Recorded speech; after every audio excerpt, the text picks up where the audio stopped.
Hello everyone, मैं मिथुन सिंह स्वागत करता हूं आप सभी का। आशा करता हूं आप सभी बहुत अच्छे होंगे। तो चलिए आज के क्लास को शुरू करते हैं बिना किसी देर की। तो सबसे पहला क्वेश्चन आपके सामने ये रहा, रक्त में प्लाज्मा का प्रतिशत कितना होता है। देखिए प्लाज्मा एक स्टेट होता है, जैसे सॉलिड लिक्विड गैस फॉर्म होता है, उसी तरह से प्लाज्मा एक अलग फॉर्म होता है। तो आपको बस ये बताना है रक्त में प्लाज्मा का कितना प्रतिशत होता है। फैक्चुअल क्वेश्चन है 55%। जी हाँ, ये 55% होता है। लेकिन अगर रक्त में पूछ दिया जाए कि ब्लड में रुधिर कणिका का प्रतिशत कितना होता है, तो रुधिर कणिका का परसेंट होता है 45। याद रखिएगा, इस बात को पेन पेपर पे नोट कर लीजिए।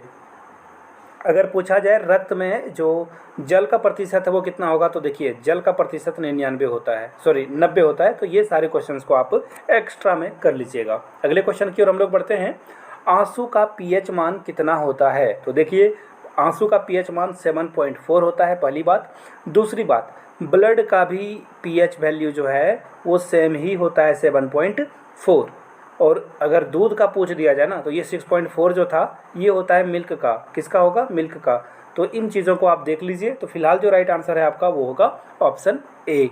बढ़ेंगे अगले क्वेश्चन यानी कि क्वेश्चन नंबर 3 की ओर। सबसे प्रबल बल कौन सा होता है। तो देखिए मैं आपको ये देखिए ना, आजकल क्वेश्चन इतना इजी आता नहीं है, आपको भी पता है कि सिर्फ फैक्चुअल क्वेश्चन दे दिया जाए। अब क्वेश्चन को ट्विस्ट करके घुमा कर पूछा जाता है। तो देखिए सबसे जो पावरफुल बल है ना, मैं उसको नंबर के हिसाब से बता देता हूँ। सब नाभिकीय बल जो है सबसे ज़्यादा पावरफुल है।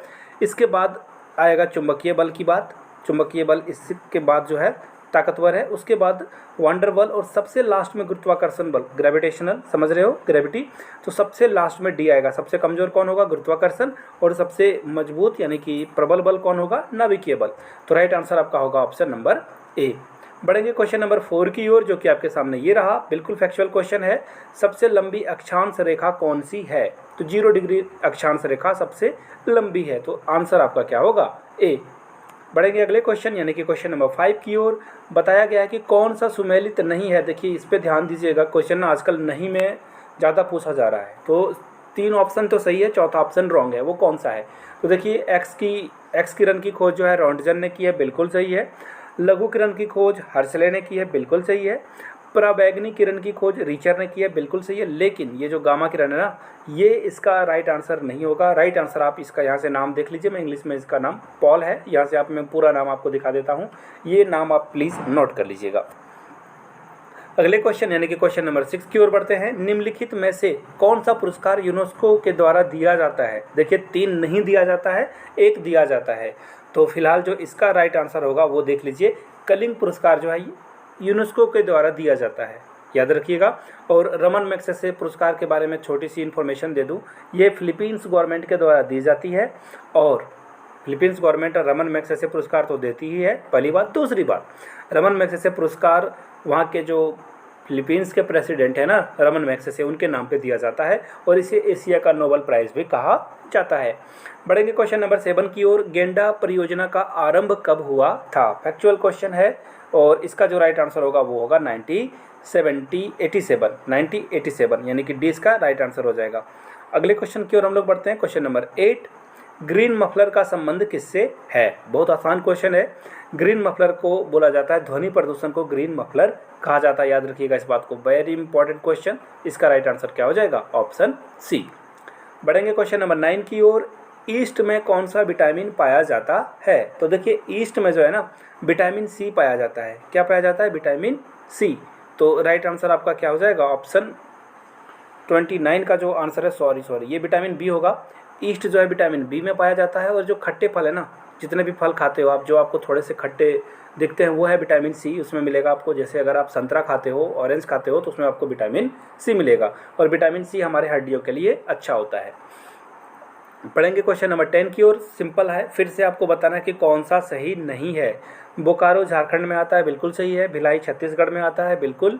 राउरकेला उड़ीसा का पार्ट है, उड़ीसा का एक शहर है, जिला है, तो बिल्कुल सही है। लेकिन दुर्गापुर असम का पार्ट नहीं है। दुर्गापुर आपको मिलेगा पश्चिम बंगाल में, वेस्ट बंगाल में। तो ये क्या है? इनकरेक्ट है। लेकिन यहाँ पे इनकरेक्ट ही पूछा गया था, तो हमारा आंसर क्या हो जाएगा? ऑप्शन डी आपका करेक्ट आंसर हो जाएगा। बढ़ते हैं क्वेश्चन नंबर 11 की ओर। अजनबी गैस किसे कहा जाता है। वेरी इंपॉर्टेंट फैक्चुअल क्वेश्चन है। जिनोन कुछ नहीं याद रखना है, जीरो नहीं याद रखना है। और जो ये आपको दिखेगा ना आर्गन, ये क्या है, ये निष्क्रिय गैस है, आर्गन Ar होता है और इसका जो एटॉमिक नंबर है वो होगा 18। बढ़ेंगे क्वेश्चन नंबर 12 की ओर। इनमें से कौन सा सुमेलित नहीं है, यानी कि कौन सा इनकरेक्ट है ये बताना है। तो देखिए इसमें जो सारे ऑप्शन है ना, एपीकल्चर मधुमक्खी के लिए बिल्कुल सही, मृदा यानी कि जो ज़मीन की मिट्टी है ना, सॉइल, तो उसे पैडोलॉजी कहा जाता है, बिल्कुल सही है। भूकंप के लिए सिस्मोलॉजी किया जाता है यूज़, लेकिन कवक के लिए फाइकोलॉजी नहीं किया जाता है। तो राइट आंसर आपका क्या हो जाएगा, यही इनकरेक्ट है, लेकिन आंसर आपका यही होगा, इनकरेक्ट ही पूछा गया था। अगले क्वेश्चन की ओर बढ़ते हैं। ओजोन परत को मापने की इकाई क्या है? तो ओजोन परत को मापने की इकाई डॉप्सन है, तो इसका राइट आंसर क्या हो जाएगा, ऑप्शन बी। अगले क्वेश्चन की ओर हम लोग बढ़ेंगे। किस नदी को कालिंदी के नाम से जाना जाता है? तो देखिए कालिंदी का जो नाम है वो होगा यमुना। यमुना को कालिंदी के नाम से भी जाना जाता है। और कावेरी के बारे में एक छोटी सी इन्फॉर्मेशन दे दूं, कावेरी को अर्धगंगा कहा जाता है, आधी गंगा, याद रखिएगा, अर्धगंगा कहा जाता है किसको, कावेरी को। ये भी क्वेश्चन पूछा जाता है। और यहाँ देखिए कोसी है, कोसी को कहा जाता है बिहार का शोक, यानी कि बाढ़ बिहार में जो हर साल आता है ना, तो ये बाढ़ जो है कोसी नदी लाती है। और झारखंड और बंगाल के लिए जो है दामोदर नदी को कहा जाता है, ये इसका शोक कहा जाता है दामोदर नदी को। अगले क्वेश्चन की ओर बढ़ेंगे। भारत का बिस्मार्क किसे कहा जाता है? तो देखिए भारत का बिस्मार्क सरदार वल्लभ भाई पटेल को कहा जाता है। सरदार वल्लभ भाई पटेल भारत के पहले वाइस जो प्राइम मिनिस्टर थे वो थे। डी इसका राइट आंसर है, याद रखिएगा। अगले क्वेश्चन की ओर हम लोग बढ़ते हैं। क्वेश्चन नंबर 16, जड़ों का विकास किसमें संबंधित है? तो देखिए जो मूलांकुर होता है ना, उसमें जब बीज देखना आप, नीचे नीचे जड़ वगैरह बनती है और यहाँ से पेड़ निकलता है, तो मूलांकुर में सबसे ज़्यादा जड़ों का विकास होता है। क्वेश्चन नंबर 17 की ओर बढ़ेंगे। एथलीट फुट बीमारी किससे फैलता है? तो इसका जो राइट आंसर होगा दोस्तों वो हो जाएगा ऑप्शन नंबर कवक। कहाँ, ये रहा सी नंबर, तो इसका राइट आंसर क्या हो जाएगा, कवक। बढ़ेंगे अगले क्वेश्चन, यानी कि कौन सी नदी भारत और नेपाल के बीच में डिस्प्यूट है, विवाद है दोनों के बीच में? तो भारत और नेपाल के बीच में जो नदी के ऊपर दोनों दावा करते हैं वो है काली नदी। काली नदी पर दोनों देशों का विवाद है। बढ़ेंगे क्वेश्चन नंबर 19 की ओर। पौधों की पत्तियों में स्टार्च का पता लगाने के लिए किसका इस्तेमाल किया जाता है? तो देखिए आयोडीन से पता कर लिया जाता है कि स्टार्च कितना इसमें है, बी करेक्ट हो जाएगा। बढ़ेंगे क्वेश्चन नंबर 20 की ओर। दक्षिणी ध्रुव की खोज किसने की थी? तो देखिए ये हो जाएगा एमंडसन, याद रखिएगा, ऑप्शन बी करेक्ट है। लेकिन रॉबर्ट पियरी की बात की जाए तो ये उत्तरी ध्रुव की खोज इन्होंने करी थी, याद रखिएगा। एक क्वेश्चन में 2 क्वेश्चन आप लोगों को मिल गया। बढ़ेंगे क्वेश्चन अगले, और एक्चुअली अगला क्वेश्चन है नहीं, तो इतना ही क्वेश्चन था। आगे भी वीडियोस आती रहेगी चैनल पे। नए हो तो चैनल को सब्सक्राइब कर लेना है, घंटी का बटन नहीं दबाया तो दबा दीजिए। Thank you so much for watching this video. Have a good day.